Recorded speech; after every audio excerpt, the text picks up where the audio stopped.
Ladies and gentlemen, damas y caballeros,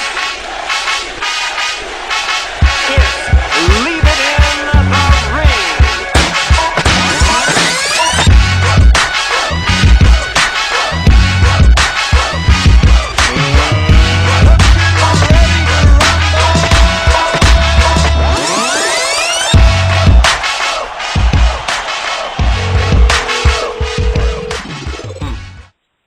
Should get a hold of Manuel Stewart there. Yo, we got the Desert Storm, Timothy Bradley, on the line. What's up, brother? Oh, man, what's good, man? I'm on my way to practice right now. Man, I just got done watching that video of that press luncheon that you had in New York where you told Demo what's up. You said, man, you need to stop talking that shit. Bring your A game. Hey, where did that? Hey, Timothy, on the real though, brother, because that's not really your character. Where did that come from, man? I mean, we didn't see that. Did you kind of take? You know what it is? What is it? You know what it is, man. The fact that, like, when you get underneath my skin, man, when you get on my nerves, man, that comes out, man. That's my childhood days, man. You know what I mean? When guys, they talk a lot, they talk too much, man. You get under my skin. You know what I'm saying? And then I just let it go, man. I'm just like, you know what? I'm just gonna be me. You know what I'm saying? And over the years, you know what I'm saying? I've been real calm and cool, collected. You know what I'm saying? And trying to be like, you know, a good role model for kids and stuff like that. And I'll continue on to do, you know, my duties, man, in the community and stuff like that, man, and still be a role model. And, you know, but, you know, hey, sometimes, man, you got to just let go, man. You got to let go. And this is just all built up emotions, man, because, like, there's two parts of me. There's two sides of me, man. One side of me, you know, I just want to say, you know, I'm going to rip his fucking head off. You know what I mean? And then another side of me, like, you know what? Be calm, be cool, man, just relax, you know what I mean? Just be more, just be humble, you know what I mean? There's two sides of me, man, and then when you get on my bad side, man, then that's when it come out. Now, obviously, this kid has got on your bad side here, and it was a fight that a lot of fight fans were calling for, knocking on the door for, wanted to see. You know, Devin Alexander, you know, you're right, absolutely. You know, he has talked his piece, and now you went up there. Did you see anything? Because they always say the eyes are the windows to the soul. Did you see anything in there when you guys stand face to face, when you faced off? Well, the thing is, he just kept smiling, man. You know what I'm saying? He just kept smiling. You know, most of the guys back east, they smile, man. You know what I mean? Like, you're like, okay, I got you. So it was hard to kind of read him, man. You know what I mean? Like, he looked, you know what I'm saying? He looked nervous. You know what I'm saying? He looked nervous. He looked a little scared. You know what I mean? Like, it seemed like somebody been coaching him and telling him what to say and, you know, and how to be. You know what I mean? It seemed like I think Cunningham probably been, you know, coaching him like Bradley's going to try to get underneath your skin. Bradley's going to probably, you know, try to amp you up, stay relaxed. You know, that's the way it seemed to me. You know, because, I mean, the guy, dude, doesn't say much. He doesn't say much at all. You know what I mean? And when I looked into his eyes, he laughed. And I'm just like, okay, all right. I don't know if I should laugh or, like, you know, what I should do. I don't know. He just laughed. He laughed a lot, dude. I think he was laughing to try to get that bass in his voice like you were telling him.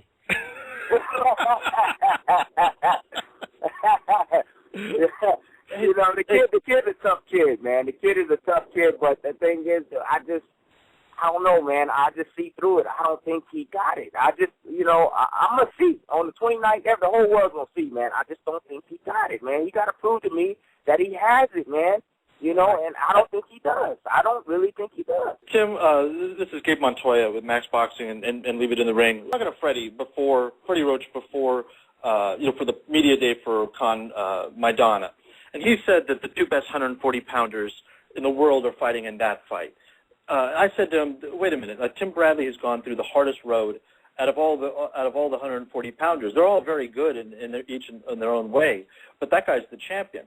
Do you think in this fight it really is champion versus like a title holder? Absolutely. This ain't no, what do you call, an interim championship. This is two champions facing two champions.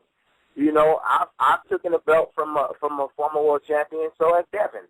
You know, Amir, I mean, come on, man. I mean, he's been rocking his WBA belt, you know, fighting against, guys, I mean, that we know. I mean, Malignaggi was a good opponent. I'm not going to lie, man. But other than that, I mean, come on, man. I haven't seen anybody else besides Rocco Barrera, who he fought. I mean, the old Dan Barrera, man. I mean, come on, man. Right. Other than that, that's, I mean, and you know, he does have Kotelnik on his resume too. He does have Kotelnik on his resume. He took the belt. That is actually a pretty solid win. You know, I'd give him that one. Yeah, that's a really solid. That's a really solid win. That is. They're not treating you quite like the champ. I mean, you're the guy that's taken out the toughest group of guys, and they're kind of underestimating you in that sense. Yeah, man. I mean, look at the undefeated guys that I faced, and I mean, if you look at their records, their resumes, dude. I mean, how many undefeated guys have they fought? Really, honestly. I mean, undefeated, unbeaten. I mean, they haven't fought many. You know what I mean? I don't know. I think I've fought about 3 or 4, maybe 5. I'm not sure. But undefeated guys, you know, on my resume. So, I mean, and actually, you know, a guy that I beat, Miguel Vasquez, that I beat, just won a freaking world title. You know, at 135 pounds. Wow. So, I mean, that says a lot about the quality of guys that I face. You know, I mean, I haven't faced like the cream of the crop, but I know my resume is a lot better than these guys. I know that for a fact. You faced the Cherry Bomb and then Kendall Holt, you know, Nate Campbell. Yeah, 2 undefeated guys in Peterson and Abregu. Let's get to this fight. Just in terms of what Alexander brings to the table, you know, what do you see?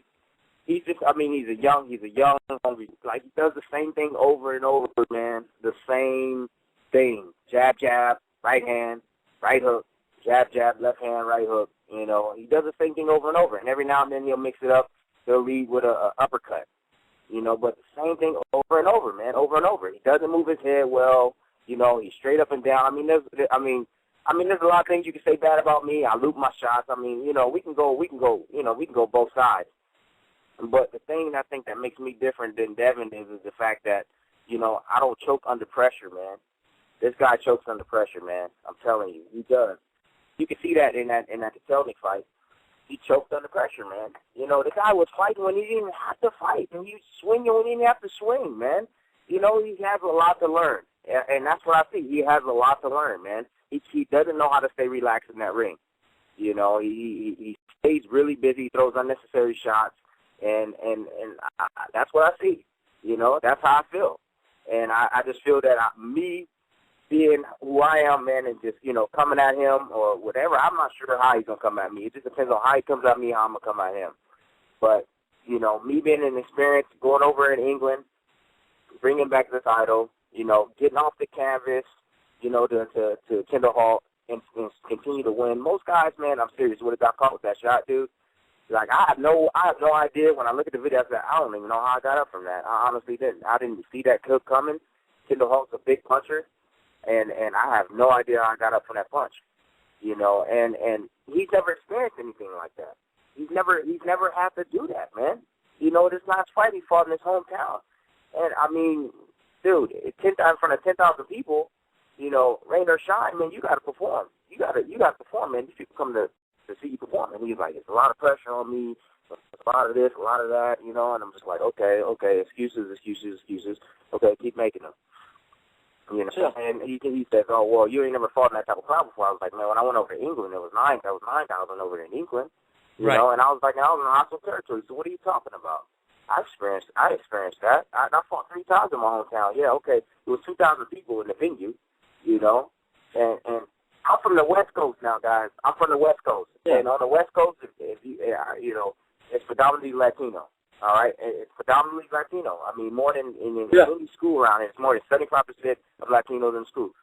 Me as a black fighter, it's going to be hard for me to get a lot of boxing fans, man. If I'm not Latino, they're not going to really pay to see me. They not, you know. Shane Mosley, another guy, West Coast, you know, West Coast guy. I mean, Shane Mosley is probably one of the best, you know, lightweights ever of all times, man. Ridiculous fighter, man. You know, Mayweather, same thing. You know, and it's happened to a lot of top guys, but, you know, he says that I can't sell. I mean, he's over there in ATL where there's a lot of black people. There's tons of black people over there in Atlanta. Right. Oh, I'm just curious. Why do you think this fight ended up in?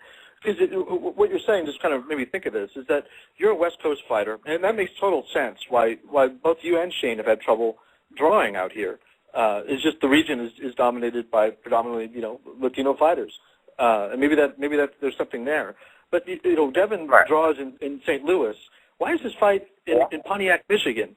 Because it's a neutral territory, and in Detroit, if you've ever been to Detroit, there's a lot of black people in Detroit, man. I've been to Detroit, man, and I've seen tons of fights, and and that's the boxing mecca, man. That's where some of the best champions in the world came from, man. It's also just kind of a bombed out area, economically speaking. Though it's been hit really hard by the economy. I just wonder. That's my only question. Are people going to travel there, or the people there that are there going to be able to afford to go?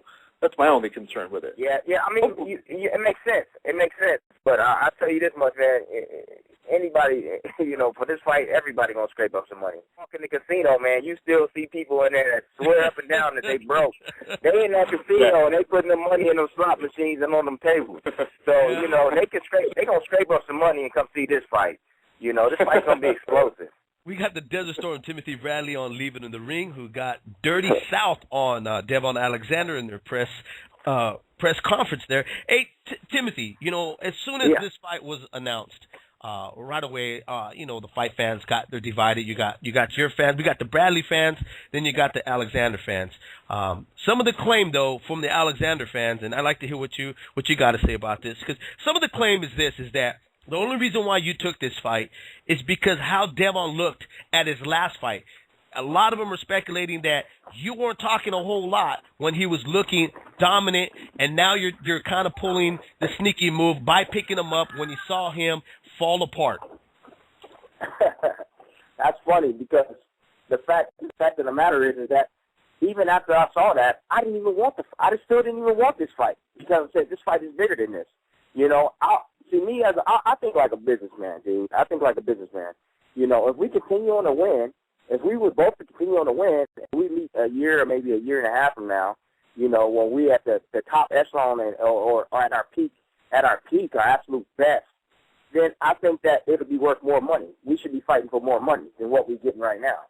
We should be fighting for more money than what we're getting right now. We the number 1 and number 2 fighters at 140 pounds. Dude, you know what I mean? Right. And we should be getting paid some big bucks. But, HBO pushed for this fight to happen. And I said, you know what, okay, let's get it done. Because Khan, they weren't going to put Khan near me or Madonna. We tried to get the Khan and Madonna. Mm-hmm. We even tried to get Khan when he was with Frank Warren. And they didn't want it. And so this is the only option was, hey, go ahead and get the boxing fans what they've been asking for and what they want. Who do you see as the clear and present danger, other than you're about to fight Devon Alexander, but just looking at it from the outside, who's the guy that would be the toughest for you to beat? I don't know. I mean, they're all good, man. All of them are good. Each fight, this fight, a lot of people can say whatever they want to say, but this fight is 50-50, man. It's a 50-50 fight. I really don't look at a last guy's performance, man, because when people get ready to fight me, dude, they go to another level, man, because they know they have to. They go to another level, man, and I think he's not going to be the same guy. He's not going to be the same guy, man. Everybody think he's going to be the same guy and, that I'm going to run to him or whatever, but that's not going to be the case, man. This guy's going to fight. He's going to fight all the way to the end. He's going to fight all the way to the end. So, even if I fought Amir Khan, it's the same thing, man. It's the same exact thing. All these fights are dangerous, but I'm willing to take that risk. Yep, that's one thing that we know about you there, Timothy. You're always willing to take that risk, man. And I got to say, brother, I'm really excited about this fight coming up in January 29th in Michigan. I wish you all the luck. You know that I'm a fan of yours. Have been from the get-go and stuff. And don't get too crunk on homeboy, man. You know what I'm saying? Stay composed. You know what? Hey, I've already learned, I've already learned from the Kiko Hall fight, man. But, I know I ain't going to come out too crazy in this fight, but you know what? I am going to come out aggressive, put it that way. But, you know what, man? Thank you guys, man. Thank all my boxing fans out there, everybody who loves Tim Bradley. If you hate me, I love you too, because I feed off the negativity. A super fight. Devon Alexander versus Tim Bradley, man. And much love to Leave It in the Ring, B. There you go. The Desert Storm, Timothy Bradley on Leave It in the Ring. Timothy's cool people. I like Timothy a whole lot. And Devon Alexander. I like Devon Alexander, too. We've had him on the show. The class act as well. Got to get him back on the show. Red right now is heading out to Las Vegas.